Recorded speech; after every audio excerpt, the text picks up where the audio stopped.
Okay, so we're back in episode number 3, and today we're gonna review a movie. And I'm just pre warning you, go watch the movie first before you do it. Netflix, it is on, it's called Sandcastles, and this is Podcasting, and the movie was really kind of interesting. Like I said, it's Sandcastles. We are going to talk about it in depth. So if you don't want to know what's going on with the movie, don't listen to this episode until you watch the movie, and then you'll get some perspective on this movie that I don't think you're going to get out of watching the movie itself. So go ahead and introduce yourself, chat, and we'll go from there. Absolutely, Mark. Hey everyone, welcome back to the Spit Podcast. I'm Chat here, and we're diving into our movie discussion today. As Mark said, we're talking all about Sandcastles. So if you haven't seen it yet, go give it a watch first because we're definitely going to get into some spoilers, and hopefully we can give you a bit of insight or a new perspective on it that you might not get just from watching. So let's dive right in. Okay. I think we should start with just the basis of the movie itself. So why don't you unravel it and go from there? Absolutely, let's break it down from the start. So, the movie Sandcastles basically centers on a family dealing with the aftermath of a traumatic event. Without giving too much away up front, it's really a story about loss, the long shadow it casts, and how each family member copes differently. It's pretty heavy and definitely layered, so we'll peel it back piece by piece, but that's the gist, and from here we can definitely jump into more of the plot details and the themes. Okay. So the movie starts out with this here kid named Oker that is in Iraq. They're basing it on 2003, and he doesn't want to be there. He wants to get a medical discharge. And basically, there's four ways to be discharged. Why don't you go into those, Chad? Absolutely. So, in the context of the movie, they're showing this soldier Oka who's really looking for a way of his deployment in Iraq around that 2003 timeframe. And yeah, they kind of highlight that there are a few different ways that a soldier might get discharged. So, the big ones they hint at are one, a medical discharge, which is basically if you have a health issue or something that makes you unfit for duty. Another is a hardship discharge, which is if you have some kind of family or personal situation back home that the military agrees is a big enough reason to let you leave. Then there's something like a general or administrative discharge, which might happen for various non medical reasons. And of course, there's the honourable or dishonourable discharge based on conduct. So they kind of set the stage that Oka's looking for a way out through the medical route because he just really doesn't want to be there. And that's kind of where it kicks off. Okay. So the movie goes into it, and basically, they don't discharge him. They just wait for his hand to heal. It heals, and he gets placed on missions with his group, and he is trying to do a mission of getting water. They do some clearings of buildings and stuff like that, and kind of neat to see that type of thing go on. And then they get the mission of uh, trying to provide water to the people, and he's not able to get. They're running into constant roadblocks because of insurgents, and then go into the part where one of the people, he, I don't know that they really explain what his role in the school system was, but they wanted water for the school, and he kind of wanted to help. Yeah, absolutely. So it's kind of an interesting turning point in the movie. You know, Oka and his unit are trying to do what seems like a pretty straightforward humanitarian mission, right? They're trying to get water to the local people, especially to a school that really needs it. And there's this one local guy who's involved with the school. They don't go super deep into his exact role, but he definitely wants to help them and is kind of acting as a go between. But of course, everything gets complicated by the local insurgency and all the roadblocks they run into. So you've got this whole layer of tension where they're just trying to do something good, but it keeps getting tangled up in the complexities of the conflict around them. So yeah, that's kind of where that part of the story goes, and it adds a whole other layer of complexity to what they're trying to do. So the guy says something to Oker that really sticks with him. You're talking to the wrong people. And later in the movie, it's obvious the American soldiers want to help these people. These people want to be helped, but there's these insurgents. You don't really know who they are. I don't, anyway. I'm assuming they're left behinds from Saddam Hussein that were just trying to create chaos. And go ahead and uncap what happens next in this.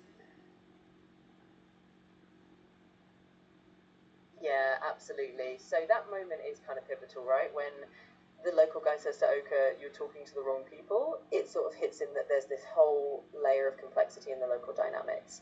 And you're right, it becomes clear as things unfold that the American soldiers are genuinely trying to help, and the locals do want that help, but the insurgents, who are basically these remnants of the old regime or just groups trying to create chaos, are really the ones blocking everything.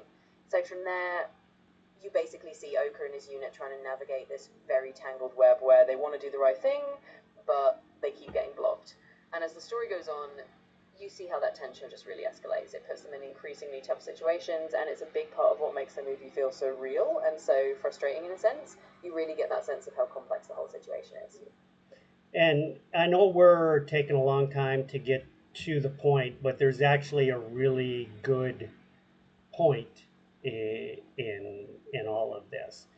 So if you watch the movie and you see the unpacking part that we're going to do here, this movie makes a lot of sense because the ending, when you watch it, it was absurd. So this guy that wants the Americans' help, um, I can't remember. I believe he got killed, and his brother comes and basically tells them, right here's where the insurgents are. So it kind of unpacks the part of you're not talking to the right people. If you were talking to the right people, this wouldn't be an issue. And so go ahead and unpack from there, Chad.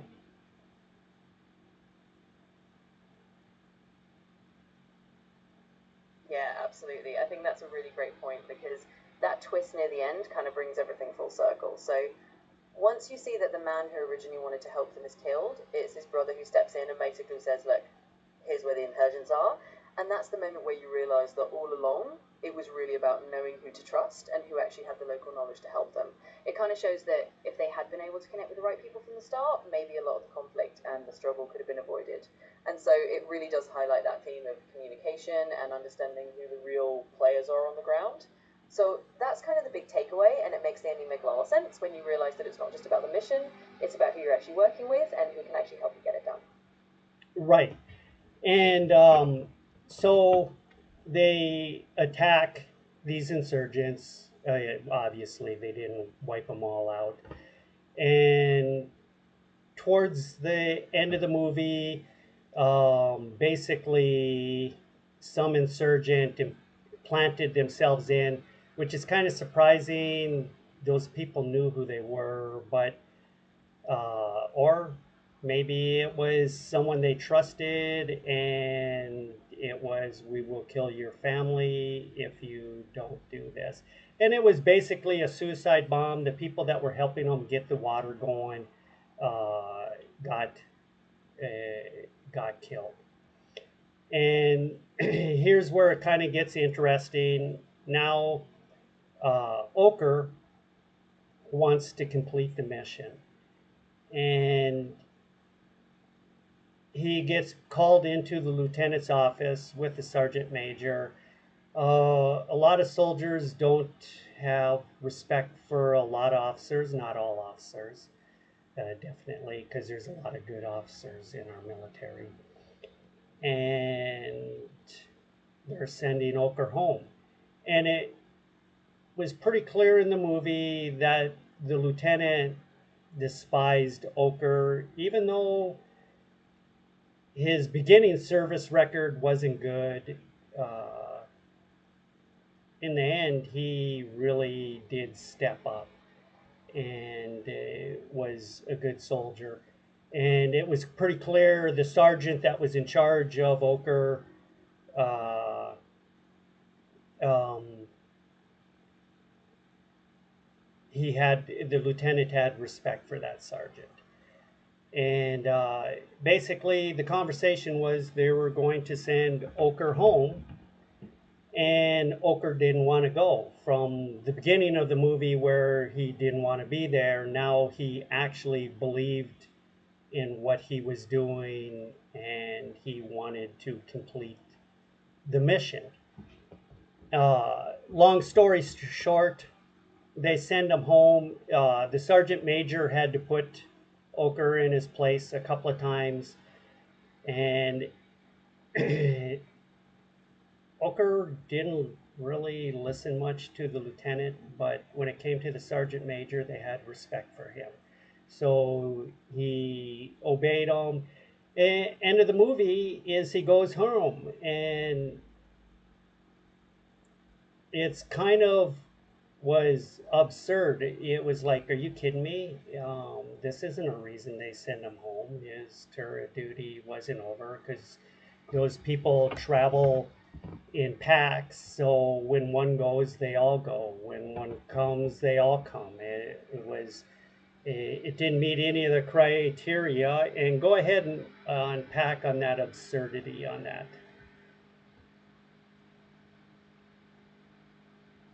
Yeah, absolutely. That's one of those joints in the movie that definitely stands out as kind of a head scratcher. You know, you go through this whole arc with Oka where he starts off wanting to leave, and by the end, he actually believes in the mission and wants to stay and finish it. And then they send him home anyway, and it just feels kind of arbitrary and almost absurd. Like, you watch it and you're thinking, wait a minute, that doesn't really line up with what we've just seen. And I think that's part of what the filmmakers might have been going for, to show that sometimes military bureaucracy or just the chaos of war doesn't always make logical sense. But as a viewer, you feel really jarring. You're like, why is he being sent home now when he's finally stepped up? So yeah, it definitely adds to that sense of absurdity and kind of leaves you thinking about the bigger picture of how things don't always wrap up neatly in real life or in the movie.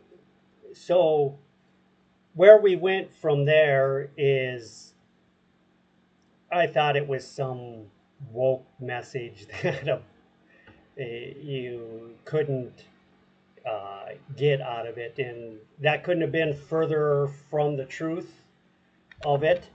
Uh, Unpack the writer of the movie. Yeah, absolutely. So it's interesting because a lot of people might watch a scene like that and think, oh, are they trying to push some kind of modern message or agenda? But really, the writer of the movie actually had a much more grounded perspective. They were trying to show the kind of real human side of military life and how sometimes decisions get made that just don't have any explanation. It's not necessarily a woke message or anything like that. It's more about the unpredictability of bureaucracy and the way that individual stories can kind of get lost in the bigger machine. So the writer was really focusing on that human angle, and that kind of absurdity is part of what they were trying to convey. So yeah, it's definitely not about a political message, more about the human story.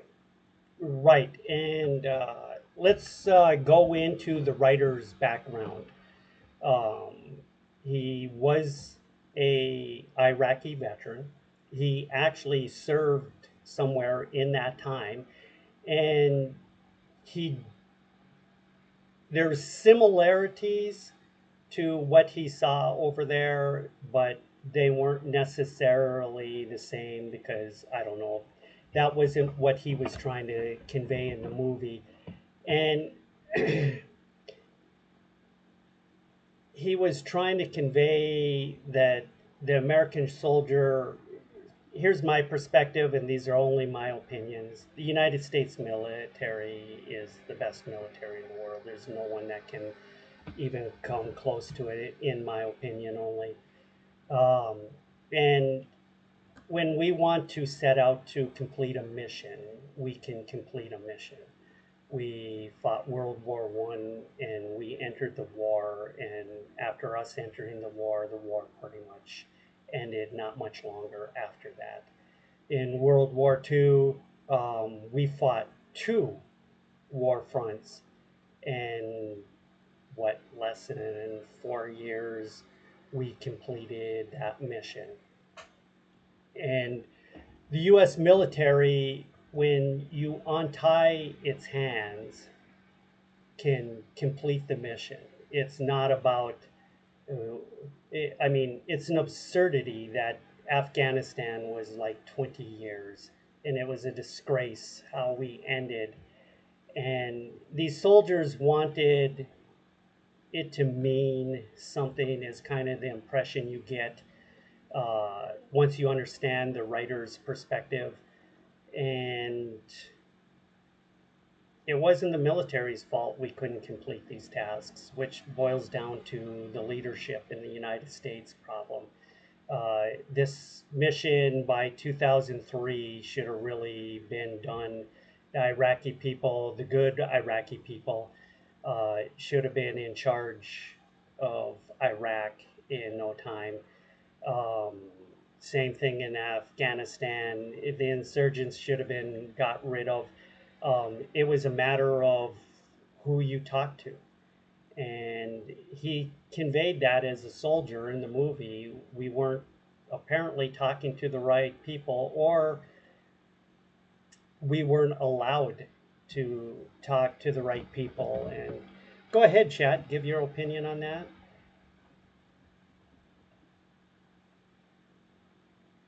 Yeah, absolutely. I think he nailed a lot of what the writer was getting at.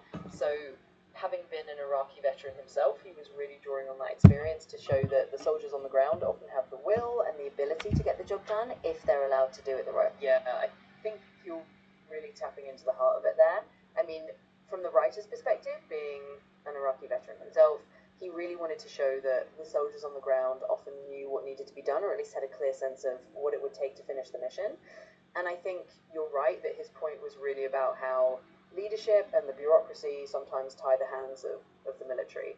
The messages that the soldiers themselves are. Yeah, I think you've really hit on the core of it. The writer, being an Iraqi veteran himself, was really trying to show that the soldiers on the ground were capable and willing, and that it wasn't really a failure of the military itself. Those layers of leadership. Sorry, Chad, go ahead. You got cut off by there was a phone call. I'm sorry about that. Go ahead, and the leader, you were talking the leadership. Uh, Go ahead from there.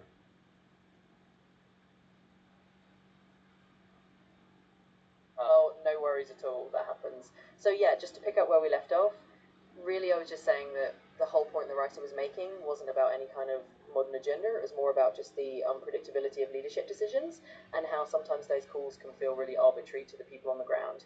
So it's really about the human element, and I think that's what they were trying to convey. But yeah, glad we got to unpack that, and no worries about the interruption at all. Okay, now we're going to go a little bit deeper into this. Now, imagine the soldiers coming home and the frustration of wanting to help these people out, want to do good for America, and never really being allowed to complete the mission. And then the final insult was that horrible, and strictly my opinion, of how we left Afghanistan. It was a total disgrace and an insult to every American soldier and every American that lost their life over there.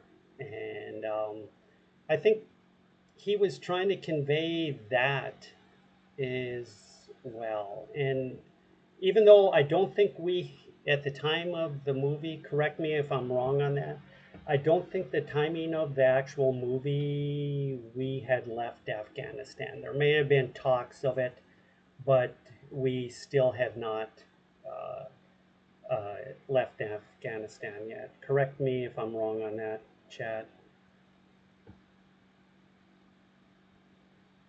Yeah, absolutely.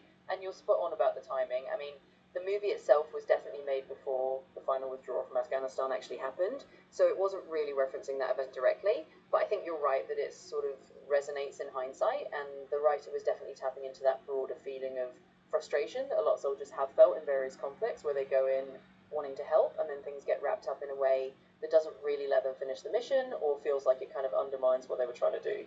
So I think that's a really good read on it. It's more about that timeless sense that, hey, we wanted to do the right thing and we didn't get the chance to. And in hindsight, it definitely echoes with how people felt about the Afghanistan withdrawal. So you're not wrong at all. It just kind of fits into that bigger picture. And it kind of gives you a real small tidbit in. I think he ended that movie perfectly. It wasn't your Hollywood ending, and it definitely conveys the frustration of, because when I saw the end of the movie, I mean, I was going, "Are you kidding me? This is it."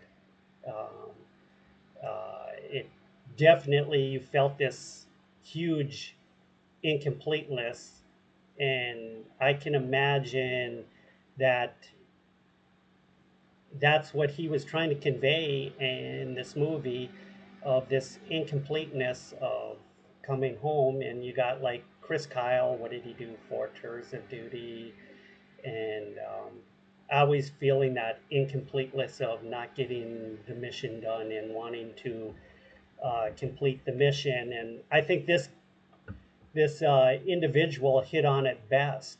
Um, we, for whatever reason, were not talking to the right people, and um, even after losing family members, it made it clear in the movie they were still willing to help the American soldiers to get rid of the people causing all this chaos in this country.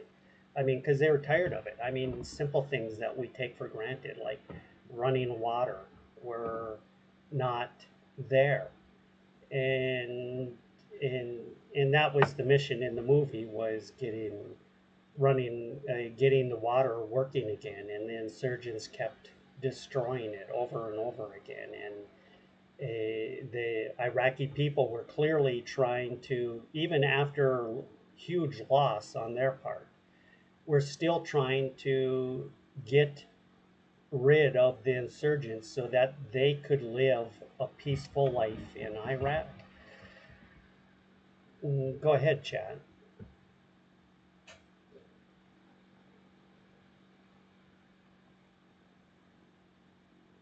Yeah, you sum that up really well. I think that's exactly the heart of what the movie was trying to get across. That sense of incompleteness and that very human frustration of both the soldiers and the local people who just want to live normal lives. And yeah, it's not that Hollywood ending where everything wraps up neatly, but it really does hit home that sometimes people are just trying to do the right thing and they run into these obstacles.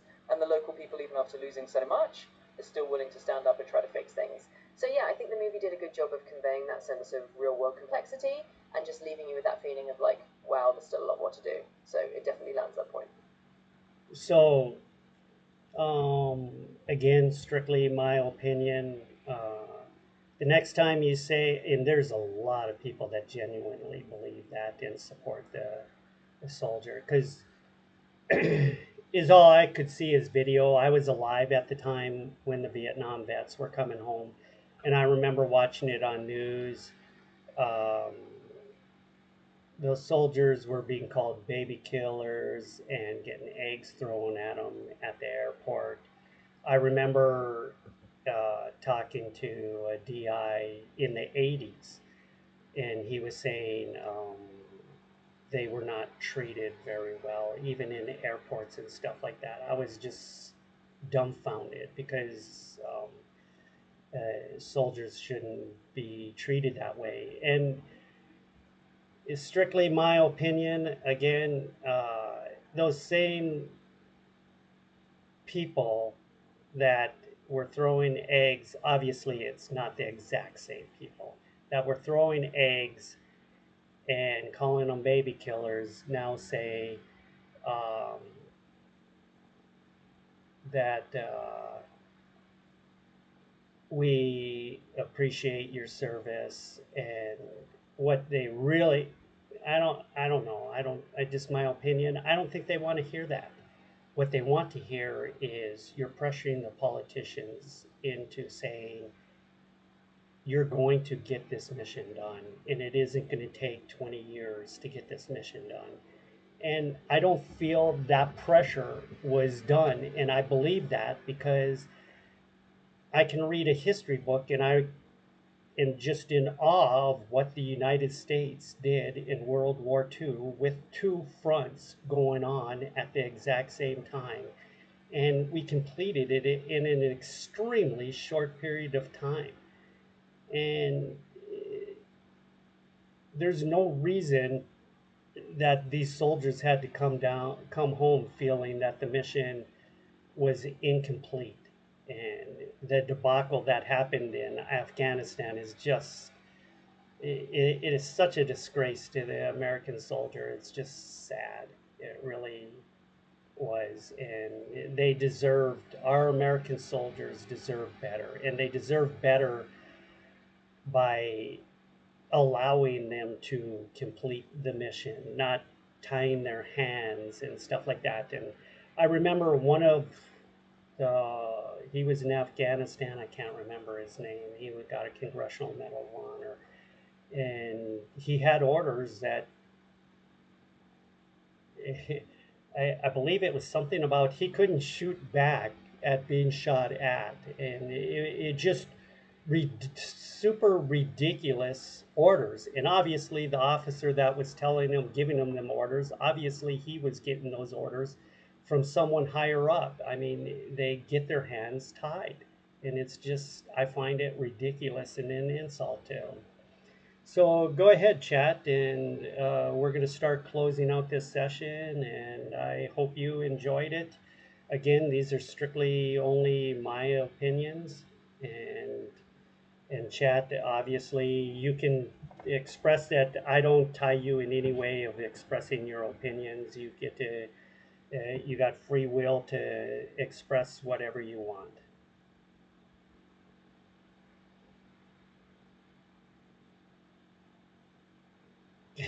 Well, I really appreciate Matt, and I definitely respect that your opinions and your perspective.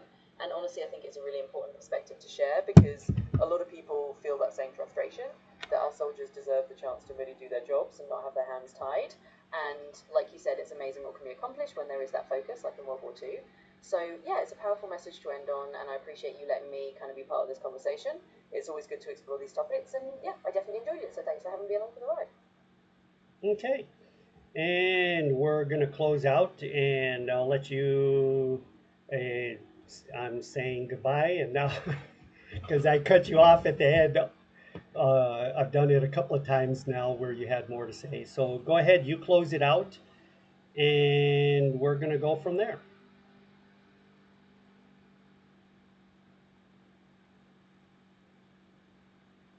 Absolutely, Mark, and no worries at all. It's been a pleasure as always. So, yeah, I'll just say thanks everyone for listening, and we really appreciate you being here on this episode of Spit. Hopefully, you got something out of it, and until next time, take care, everyone. Thanks.